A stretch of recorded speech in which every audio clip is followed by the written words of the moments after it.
Mapagpalang araw po sa inyong lahat. Welcome to DJ Sean Stories. Turn on your notification bell, like and subscribe para sa crime stories araw-araw.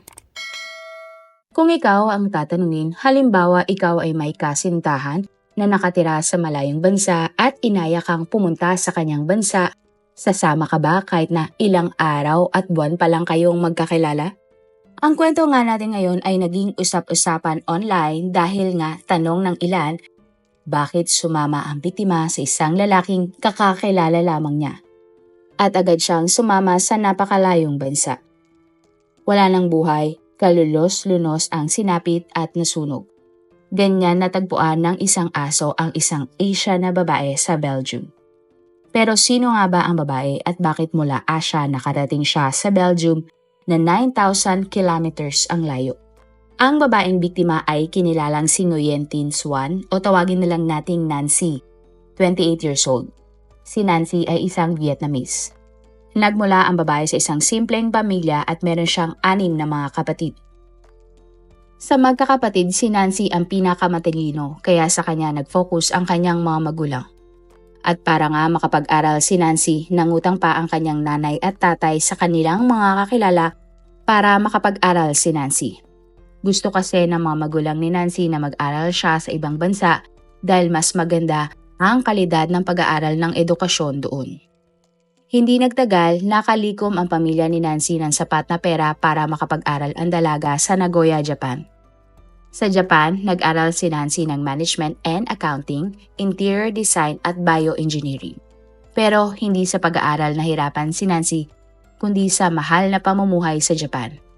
At bukod doon, ang malaking pagkakaiba ng kanilang kultura ay nahihirapan din si Nancy.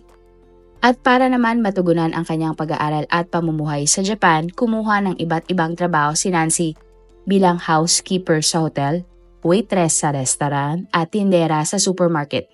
Hindi nagtagal nakahanap si Nancy ng agency na sumusuporta sa mga katulad niyang nagmula sa Vietnam. Sa parehong taon may nakilala si Nancy na lalaki. Ang lalaki ay mula sa Belgium na noon ay nasa Japan. Nagkaroon ng relasyon si Nancy sa lalaki at nagkaroon ng long-distance relationship. At kalaunan bumalik na sa Belgium ang lalaki, subalit nag-uusap pa din si Nancy at ang lalaking ito kahit na nga bumalik ang lalaki sa Belgium. Tila nga nagkaroon si Nancy at ang lalaki ng long-distance relationship.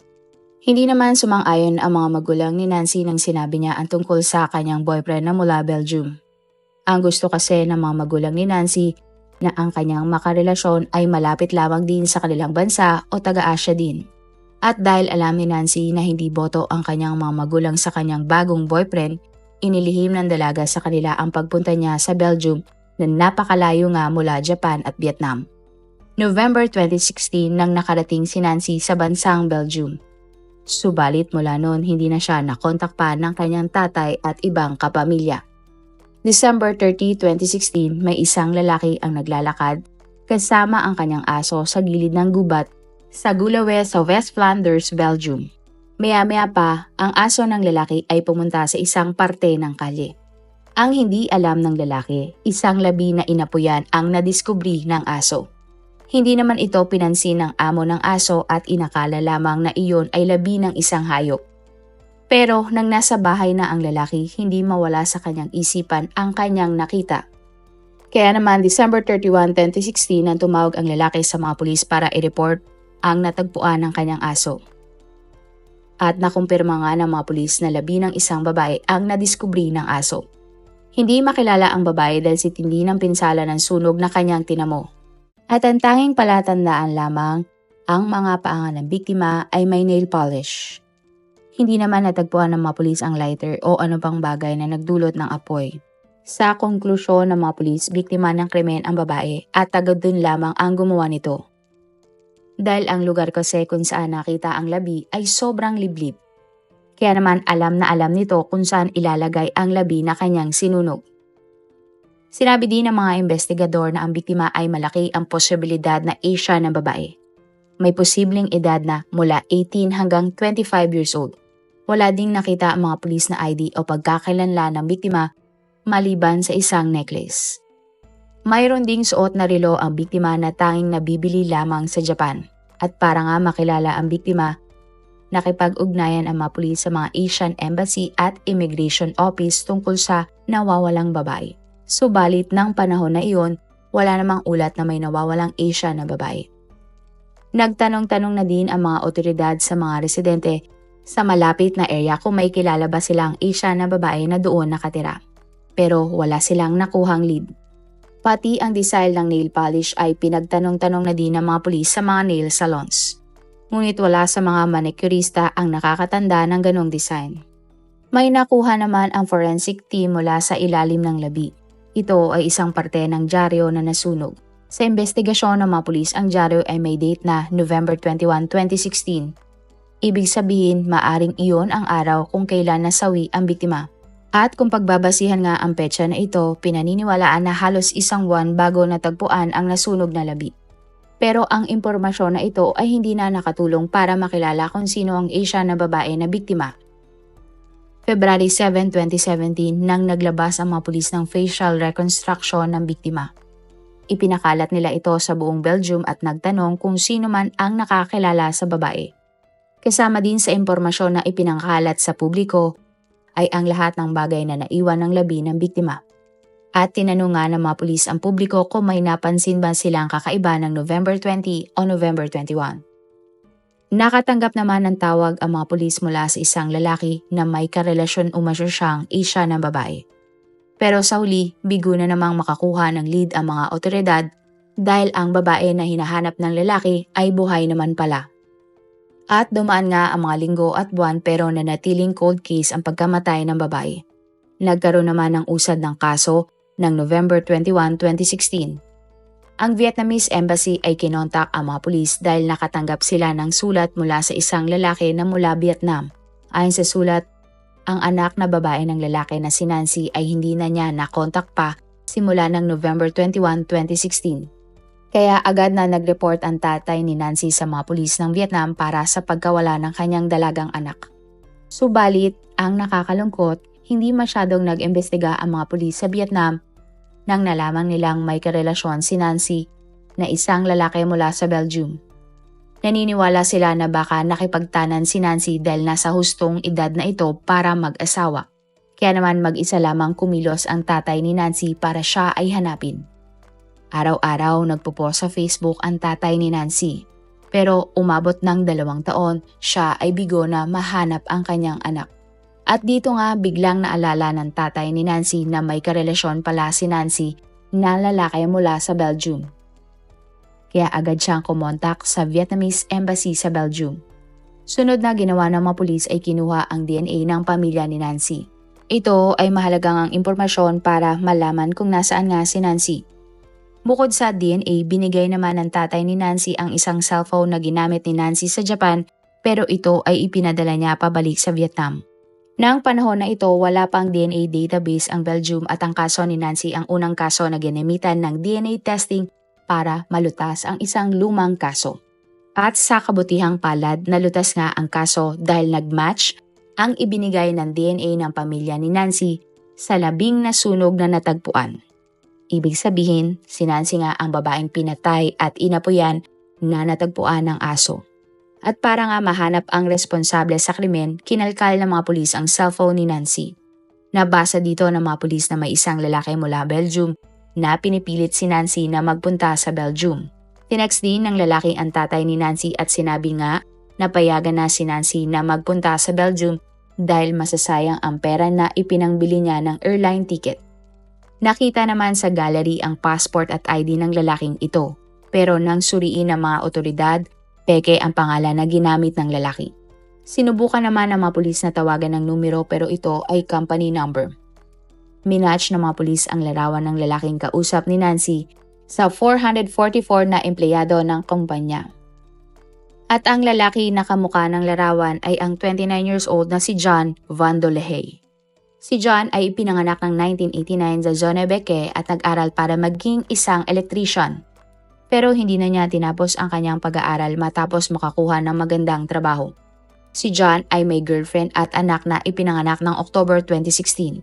Napag-alaman ng mga pulis na dahil sa trabaho ni John, nakakapag-travel siya sa Mexico, Italy at sa Japan kung nasaan nga si Nancy. May 2016 na nagkakilala sina John at Nancy sa isang dating site. Kalaunan nagkaroon sila ng relasyon at nagkita. Agad na nag-check-in sina John at Nancy sa isang hotel kung saan nga pinaniniwalaang may nangyari sa kanila. November 8, 2018 nang nagdesisyon ang mga pulis na arestuhin na si John. Nag-set up ang mga pulis ng Peking BOI checkpoint malapit sa kanyang bahay. Nang dumaan na ang kotse ni John, pinara siya ng mga pulis. Pinababa siya ng kotse at dinala sa van na kunwari andon ang breathalyzer para i-check kung siya ay nakainom habang nagmamaneho. Pero pagdating nga sa van, agad na pinusasa ng mga pulis si John at sinabing inaaresto siya para sa premeditated murder ni Nancy. Hindi na pumalag si John na tila ba hindi nagulat sa kanyang pagkakahuli. Ipinaalam ng mga pulis sa girlfriend ni John ang kanyang pagkakaaresto. Ayon sa babae, isang beses na siyang sinaktan ni John at palagi itong may kausap sa cellphone. Sa una, itinanggi ni John na may kinalaman siya sa pagkamatay ni Nancy. Pero makalipas nga ang ilang oras na interogasyon, umamin na din si John sa nangyaring krimen. Ayon kay John, pekeng pangalan ang ibinigay niya kay Nancy para hindi malaman ng biktima na mayroon na siyang girlfriend at isang anak. Pero naisip ni John na baka mabuko siya ni Nancy at masira ang kanyang reputasyon kung sakaling kumalat na siya ay may kalaguyo. Kaya para hindi mangyari iyon, plinano ni John na patayin si Nancy. Inamin ni John na pinilit siya ni Nancy na magpunta sa Belgium para masagawa ang kanyang mga plano. Napapayag ni John si Nancy na magpunta sa Belgium nang sabihin ng lalaki na gusto niya na sila ay magkaanak. At ang hindi alam ni Nancy, iyon ay isang patibong lamang pala. Nangutang pa si Nancy ng pera para makarating sa Belgium kahit alam niyang wala siyang tutulugan doon. At nang nasa Belgium na si Nancy, inakala niya na nag-aantay na sa kanya si John sa airport. Pero si John pala ay umuwi na muna sa kanyang pamilya mula trabaho. Galit na galit si Nancy kay John dahil pinaghintay siya nito ng napakahabang oras sa bansa na ngayon lamang niya napuntahan, walang kakilala at walang mapupuntahan. Nang magkita nga, sumakay ang dalawa sa kotse ng lalaki at nagmaneho palayo si John. Gusto sanang magpicture ni Nancy sa kotse pero bigla umanong inagaw ni John ang cellphone. At dito na nga sinabi ni John kay Nancy na bawal sila magpicture dahil mayroon na siyang girlfriend at anak. Labis namang nagalit si Nancy na niloko pala siya ni John at sinabing isisiwalat niya ang tungkol sa kanilang relasyon. Sinampal ni Nancy si John at dito na sinimulan saktan ng lalaki ang biktima. Pagkatapos sinakal ni John si Nancy at tuluyan nang binawian ng buhay ang dalaga. Ilang oras matapos lamang lumapag sa Belgium. Kaya naman masasabi na 22 minutes lamang ang itinagal ni Nancy sa Belgium dahil agad siyang namatay sa bansang unang beses pa lang niyang pinuntahan. Matapos gawin ang krimen, umuwi si John sa kanilang bahay habang nasa kanyang kotse ang labi ni Nancy. Kumuha si John ng isang malaking drum, kemikal na panglinis at posporo. Nagmaneho si John papunta sa isang liblib na lugar at inilagay niya ang labi ni Nancy sa malaking drum. Gamit ang posporo at ilang dyaryo, inapoya ni John ang drum. Pagkatapos nga ay tuluyan nang umalis si John at iniwan ang labi ni Nancy sa isang liblib na lugar. Habang pauwi, tinapon ni John ang mga bag at iba pang gamit ni Nancy. Sinira din ni John ang ID ni Nancy bago niya ito tinapon. At bago nga pumasok sa bahay, nilinis ni John ang kanyang kotse kung saan namatay ang biktima. Kalaunan, na-retrieve ng mga pulis ang cellphone at tablet ni Nancy sa ilalim ng bathtub ni John. Dito na nga nakita ng mga pulis ang palitan ng text ni Nancy at John at marami nga sa mga ito ay puro sensual na usapan. Matapos umamin ni John sa nagawa niyang krimen, siya ay kinasuhan ng premeditated murder at ikinulong. Pero makalipas ang ilang araw, binawi ni John ang kanyang mga salaysay. Sinabi ng suspect na aksidente niya lang napatay si Nancy. At ang dapat daw sisihin doon ay ang kanyang girlfriend. Ayon kay John, nagawa niyang magkaroon ng kalaguyo dahil hindi na ibibigay ng kanyang girlfriend ang kanyang sexual na pangangailangan. At kung nasayahan lamang daw si John sa kanyang girlfriend, hindi daw siya makikipagrelasyon kay Nancy. At dahil dito, hindi niya posibleng napatay ang babae. January 15, 2021 ang unang trial ni John sa korte. Sa unang araw ng trial, ipinakita ng prosecution ang medical record ni John na nagsasabing matino ang kanyang pag-iisip nang ginawa niya ang krimen. Ito ay ginawa ng prosecution para hindi makapag-insanity plea ang suspect. Ang insanity plea ay ginagamit ng defense team para hindi mapanagot ang isang suspect sa isang krimen dahil sinasabi nilang wala siya sa tamang katinuan ng ginawa niya ang krimen. Sa trial, sinabi naman ni John na hindi niya plinano ang pagpatay kay Nancy. Ang gusto lamang sana niya ay ipasyal ang babae sa Belgium at para magkaroon si Nancy ng magandang buhay sa Belgium. Pinasinungalingan naman ito ng prosecution dahil sinabihan pala ni John si Nancy na wag nang bumili ng return ticket. Ibig sabihin may masama talaga siyang plano at wala nang balak pabalikin si Nancy sa Japan. At sa korte, makalipas ang ilang oras na pagtatanong, umamin na si John na dinala niya si Nancy sa Belgium para makapagtalik sa biktima. Nakiusap naman ang panig ni John sa korte na hatulan lamang ang suspect ng 28 years na pagkakulong.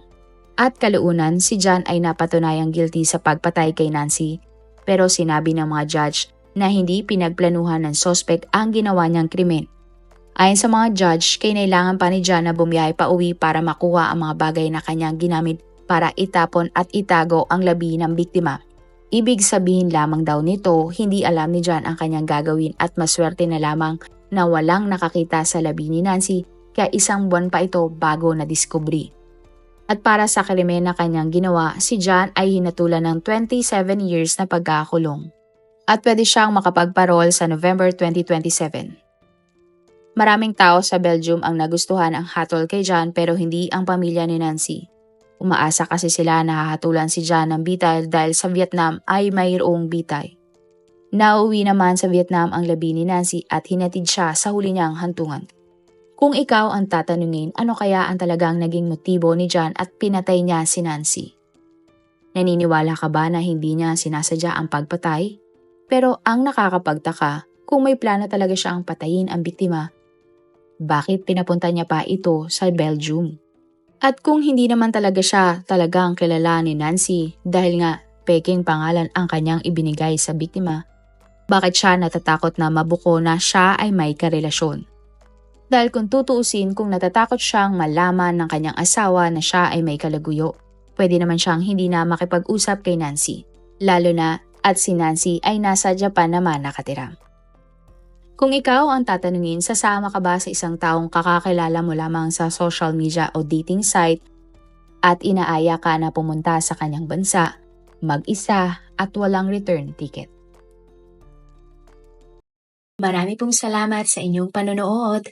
Meron ba kayong mga kwento na gusto nyong i-share sa ating mga manonood? O kung may personal po kayong kwento na gusto nyong i-feature sa ating channel, i-comment down below nyo lang ang inyong mga suggestions. Para naman po sa dagdag kalaman, i-subscribe nyo din po at i-follow ang ating iba pang YouTube channel katulad ng Tagalog Facts and Mysteries by DJ Sean at Manila Boy Wonder Philippines. Marami pong salamat sa pagsuporta nyo sa aming mga channel. God bless everyone!